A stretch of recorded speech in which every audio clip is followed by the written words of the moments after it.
ಎಲ್ಲರಿಗೂ ನಮಸ್ಕಾರ ಸ್ನೇಹಿತರೆ. ನೀವು ಈಗಾಗಲೇ ಆರೋಗ್ಯ ಸಂಜೀವಿನಿ ಯೋಜನೆ ಅಡಿಯಲ್ಲಿ ಈ KYC ಮುಖಾಂತರ ನಿಮ್ಮ ದಾಖಲಾತಿಗಳನ್ನು ರಿಜಿಸ್ಟ್ರೇಷನ್ ಮಾಡಿಕೊಂಡು ಯೂಸರ್ ID ಮತ್ತು ಪಾಸ್ವರ್ಡ್ನ ಕ್ರಿಯೇಟ್ ಮಾಡ್ಕೊಂಡಿರ್ತೀರ. ನಂತರ ಅದು ತಾಲೂಕ್ ಪಂಚಾಯತಿಯ HRMS ಲಾಗಿನ್ ನಿಂದ ಅಪ್ರೂವಲ್ ಆಗಿ ಮತ್ತೆ ರಿಟರ್ನ್ ಬರುತ್ತೆ. ಸೊ ಬಂದ ನಂತರ ನೀವು ನಿಮ್ಮ ಯೂಸರ್ ID ಮತ್ತು ಪಾಸ್ವರ್ಡ್ಗಳನ್ನ ಯೂಸ್ ಮಾಡಿ ಯಾವ ರೀತಿ ನಿಮ್ಮ ಅವಲಂಬಿತರನ್ನ ಅಥವಾ ಡಿಪೆಂಡರ್ಸ್ನ ಎಂಟ್ರಿ ಮಾಡ್ಕೋಬೇಕು ಅನ್ನೋದ್ರ ಬಗ್ಗೆ ಸಂಪೂರ್ಣವಾದ ಮಾಹಿತಿನ ತಿಳಿಸ್ಕೊಡ್ತೀನಿ. ಮೊದಲಿಗೆ HRMS ಲಾಗಿನ್ ಅಲ್ಲಿ ನಿಮ್ಮ ಯೂಸರ್ ID ಮತ್ತು ಪಾಸ್ವರ್ಡ್ನ ಎಂಟ್ರಿ ಮಾಡಬೇಕಾಗತ್ತೆ. ಸೊ ನೀವು ಹಿಂದೆನೇ ಯೂಸರ್ ID ಮತ್ತು ಪಾಸ್ವರ್ಡ್ನ ಕ್ರಿಯೇಟ್ ಮಾಡ್ಕೊಂಡಿರೋದ್ರಿಂದ ಅದನ್ನೇ ಇಲ್ಲಿ ಎಂಟ್ರಿ ಮಾಡಿ ಲಾಗಿನ್ ಬಟನ್ ಮೇಲೆ ಕ್ಲಿಕ್ ಮಾಡಬೇಕಾಗತ್ತೆ. ಸೊ ಕ್ಲಿಕ್ ಮಾಡಿದ ನಂತರ OTP ಸೆಂಡ್ ಆಗುತ್ತೆ. OTPನ ಎಂಟ್ರಿ ಮಾಡಿ ಲಾಗಿನ್ ಆಗ್ಬೋದು. ಸೊ ಲಾಗಿನ್ ಆದ ನಂತರ ನಿಮಗೆ ಈ ರೀತಿ ಒಂದು ಪೇಜು ಶೋ ಆಗುತ್ತೆ. ಸೊ ಇದರಲ್ಲಿ ರೈಟ್ ಸೈಡಲ್ಲಿ ಬಂದು ಪ್ರೊಫೈಲು ಮತ್ತು ಲಾಗೌಟ್ ಅಂತ ಇರುತ್ತೆ. ಸೊ ನಿಮ್ಮ ಪ್ರೊಫೈಲ್ನ ನೀವು ಸಹ ಕ್ಲಿಕ್ ಮಾಡಿ ನೋಡ್ಬೋದು. ಹಾಗೆ ಲ್ಯಾಂಗ್ವೇಜನ್ನು ಕೂಡ ಸೆಲೆಕ್ಟ್ ಮಾಡ್ಕೋಬಹುದು. ಕನ್ನಡ ಆರ್ ಇಂಗ್ಲಿಷ್ ಇರುತ್ತೆ, ಯಾವ್ದು ಬೇಕು ಅದನ್ನ ನೀವು ಸೆಲೆಕ್ಟ್ ಮಾಡ್ಕೋಬಹುದು. ನಂತರ ಲೆಫ್ಟ್ ಸೈಡ್ ಅಲ್ಲಿ 3 ಲೈನ್ಸ್ ಏನ್ ಕಾಣ್ತಾ ಇದೆ ಅದರ ಮೇಲೆ ಕ್ಲಿಕ್ ಮಾಡಬೇಕಾಗತ್ತೆ. ಕ್ಲಿಕ್ ಮಾಡಿದ ನಂತರ ನಿಮಗೆ ಈ ರೀತಿ ಆಪ್ಷನ್ಗಳು ಶೋ ಆಗುತ್ತೆ. ಓಕೆ, ಇದರಲ್ಲಿ ತುಂಬಾ ಆಪ್ಷನ್ ನಿಮಗೆ ಶೋ ಆಗುತ್ತೆ. ಅದರಲ್ಲಿ ಫಸ್ಟ್ ಒನ್ ಬಂದು ಡಿಪೆಂಡೆಂಟ್ ರಿಜಿಸ್ಟ್ರೇಷನ್ ಆಪ್ಷನ್ ಮೇಲೆ ಕ್ಲಿಕ್ ಮಾಡ್ಕೊಳ್ಳಿ.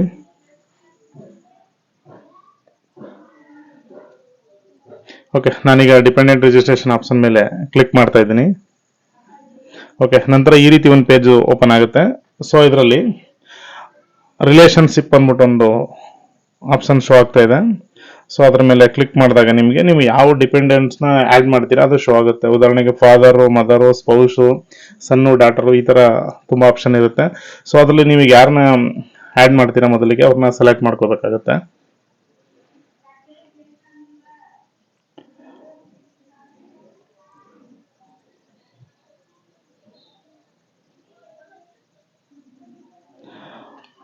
ಓಕೆ, ನಾನೀಗ ಸ್ಪೌಸ್ನ ಆ್ಯಡ್ ಮಾಡ್ಕೊಡ್ತಾ ಇದ್ದೀನಿ ಮೊದಲಿಗೆ ಡಿಪೆಂಡೆಂಟ್ ಆಗಿ.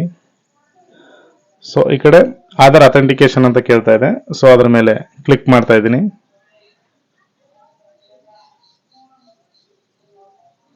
ಓಕೆ, ಆಧಾರ್ ಅಥೆಂಟಿಕೇಟ್ ಮೇಲೆ ಕ್ಲಿಕ್ ಮಾಡಿದ ನಂತರ ಅದು ಈ KYCಗೆ ಫಾರ್ವರ್ಡ್ ಆಗುತ್ತೆ.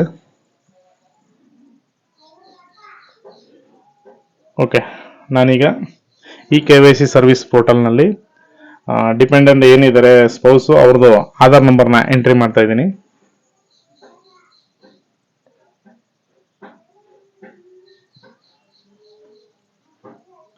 ಓಕೆ, ನಂತರ ಅಲ್ಲೇನು ರೇಡಿಯೋ ಬಟನ್ ಏನಿದೆ ಅದನ್ನ ಟಿಕ್ ಮಾಡಿ ಅದನ್ನ ದೃಢೀಕರಿಸ್ತಾ ಇದ್ದೀನಿ.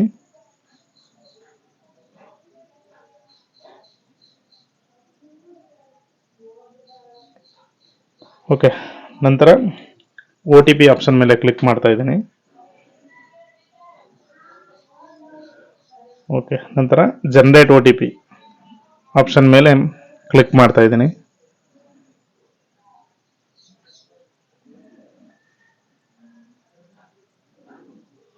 ಓಕೆ, ಜನರೇಟ್ OTP ಬಟನ್ ಮೇಲೆ ಕ್ಲಿಕ್ ಮಾಡಿದ ನಂತರ ಆಧಾರ್ ರಿಜಿಸ್ಟರ್ಡ್ ಮೊಬೈಲ್ನ ಏನಿರುತ್ತೆ ಆ ನಂಬರ್ಗೆ OTP ಸೆಂಡ್ ಆಗುತ್ತೆ.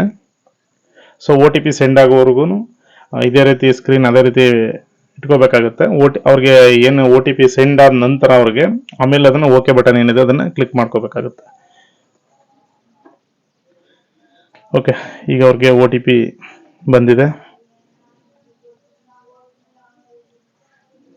ಓಕೆ, ನಾನೀಗ ಓಕೆ ಬಟನ್ ಮೇಲೆ ಕ್ಲಿಕ್ ಮಾಡ್ತಾ ಇದ್ದೀನಿ.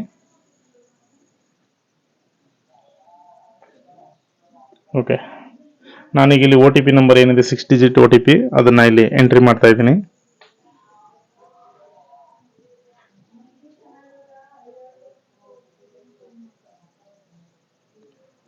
ಓಕೆ, ನಂತರ ಸಬ್ಮಿಟ್ ಬಟನ್ ಮೇಲೆ ಕ್ಲಿಕ್ ಮಾಡ್ತಾ ಇದ್ದೀನಿ.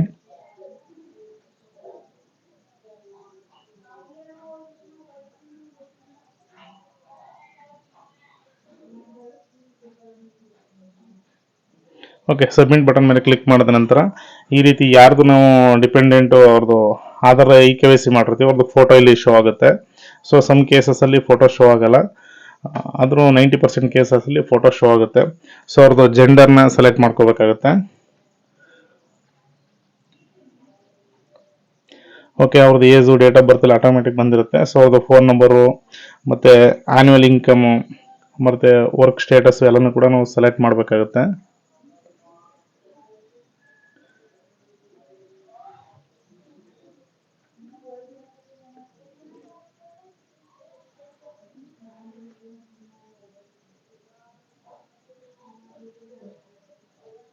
ಓಕೆ, ನಂತರ ಸೇವ್ ಡಿಪೆಂಡೆಂಟ್ ಆಪ್ಷನ್ ಮೇಲೆ ಕ್ಲಿಕ್ ಮಾಡಬೇಕಾಗುತ್ತೆ. ಓಕೆ, ನಾನೀಗ ಸೇವ್ ಡಿಪೆಂಡೆಂಟ್ ಆಪ್ಷನ್ ಮೇಲೆ ಕ್ಲಿಕ್ ಮಾಡ್ತಾ ಇದ್ದೀನಿ.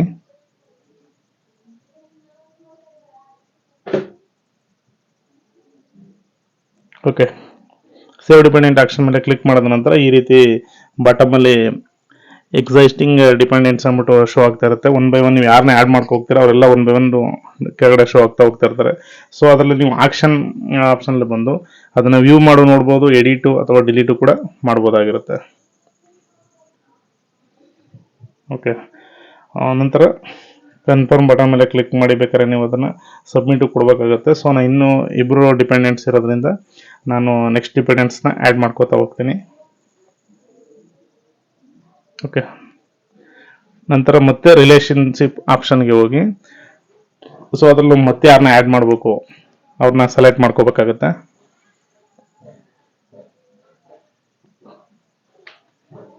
ಸೊ ನಾನೀಗ ಡಾಟರ್ ಅಂತ ಸೆಲೆಕ್ಟ್ ಮಾಡ್ಕೋತಾ ಇದ್ದೀನಿ. ಸೊ ಒಂದಷ್ಟು ಎಲಿಜಿಬಲ್ ಕಂಡೀಷನ್ಸ್ ಕೇಳುತ್ತೆ. ಸೊ ಅದನ್ನ ಒನ್ ಬೈ ಒನ್ ಟಿಕ್ ಮಾಡ್ಕೊ ಹೋಗ್ಬೇಕಾಗುತ್ತೆ.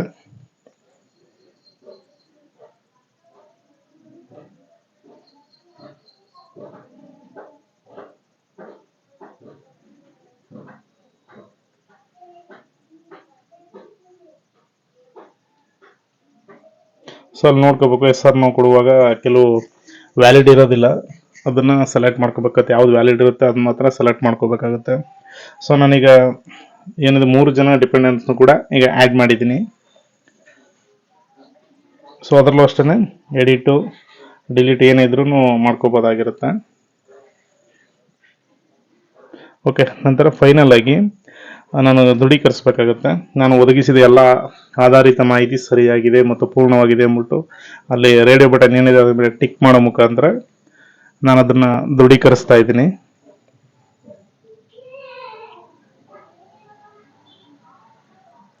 ಓಕೆ, ನಂತರ ಫೈನಲ್ ಆಗಿ ಸಬ್ಮಿಟ್ ಬಟನ್ ಮೇಲೆ ಕ್ಲಿಕ್ ಮಾಡ್ತಾ ಇದ್ದೀನಿ.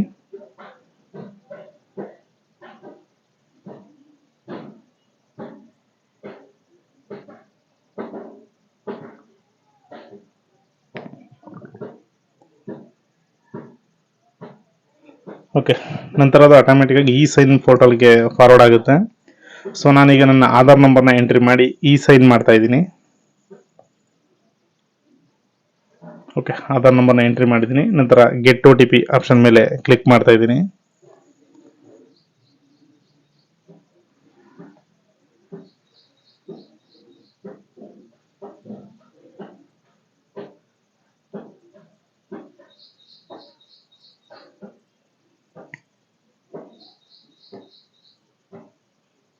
ಓಕೆ, ನಾನೀಗ OTP ನ ಎಂಟ್ರಿ ಮಾಡಿದ್ದೀನಿ.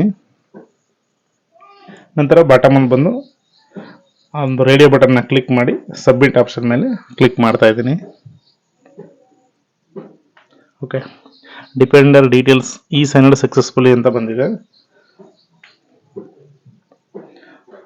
ಓಕೆ, ನಾನೀಗ ಓಕೆ ಬಟನ್ ಮೇಲೆ ಕ್ಲಿಕ್ ಮಾಡ್ತಾ ಇದ್ದೀನಿ. ನಂತರ ಲೆಫ್ಟ್ ಅಲ್ಲಿ ಮತ್ತೆ 3 ಲೈನ್ಸ್ ಏನಿದೆ ಅದ್ರ ಮೇಲೆ ಕ್ಲಿಕ್ ಮಾಡ್ಕೋಬೇಕಾಗುತ್ತೆ. ಅಪ್ರೂವ್ಡ್ ಡಿಪೆಂಡೆಂಟ್ ಡೀಟೇಲ್ಸ್ ಅಂತಿದೆ. ಸೊ ಅದ್ರ ಮೇಲೆ ಕ್ಲಿಕ್ ಮಾಡ್ಕೋಬೇಕು. ಅಂದ್ರೆ ಯಾವ್ದಾದ್ರು ಒಂದು ಡಿಪೆಂಡೆಂಟ್ ಅಪ್ರೂವ್ ಆಗಿದೆ ಹಾಗೆ ಉಳ್ಕೊಂಡಿದ್ರೆ ಇಲ್ಲಿ ಶೋ ಆಗುತ್ತೆ. ಸೊ ಅಲ್ಲಿ ಯಾವುದೇ ರೀತಿ ರೆಕಾರ್ಡ್ಸ್ ಇಲ್ಲ ಅಂತ ಶೋ ಆಗ್ತಾ ಇದೆ. ಸೊ ನಂತರ 3ನೇ ಆಪ್ಷನ್ ಬಂದು ಡಿಪೆಂಡೆಂಟ್ ರಿಜಿಸ್ಟ್ರೇಷನ್ ಅಕ್ನಾಲಜ್ಮೆಂಟ್ ಅಂತ ಇರುತ್ತೆ. ಸೊ ಅದ್ರ ಮೇಲೆ ಕ್ಲಿಕ್ ಮಾಡ್ಕೋಬೇಕಾಗತ್ತೆ. ಓಕೆ, ಕ್ಲಿಕ್ ಮಾಡಿದ ನಂತರ ನಿಮ್ಗೆ ಈ ರೀತಿ ಶೋ ಆಗುತ್ತೆ. ಯಾರ್ದು ನೀವು ಅಪ್ರೂವ್ ಮಾಡಿರ್ತೀರ ಅಷ್ಟು ಜನದ್ದು ಇಲ್ಲಿ ಡೀಟೇಲ್ಸ್ ಶೋ ಆಗುತ್ತೆ. ಸೊ ನೀವು ಅದನ್ನ ಒಂದ್ಸಲ ವಾಚ್ ಮಾಡಿ ನೋಡ್ಬೋದು. ಓಕೆ, ನಂತರ ಬಾಟಮ್ ಅಲ್ಲಿ ಡೌನ್ಲೋಡ್ ಅಕ್ನಾಲಜ್ಮೆಂಟ್ ಅಂತ ಇರುತ್ತೆ. ಸೊ ಅದ್ರ ಮೇಲೆ ಕ್ಲಿಕ್ ಮಾಡ್ಕೋಬೇಕಾಗತ್ತೆ.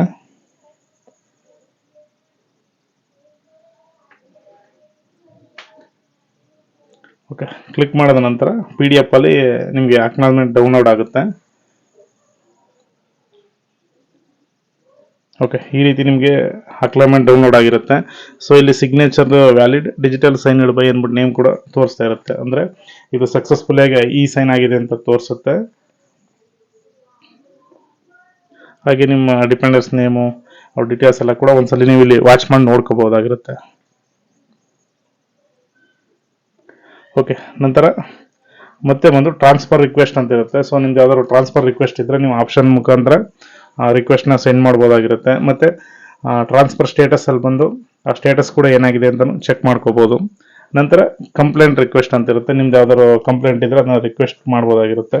ನಂತರ ಅದ್ರ ಸ್ಟೇಟಸ್ನು ಕೂಡ ಚೆಕ್ ಮಾಡ್ಕೋಬೋದಾಗಿರುತ್ತೆ.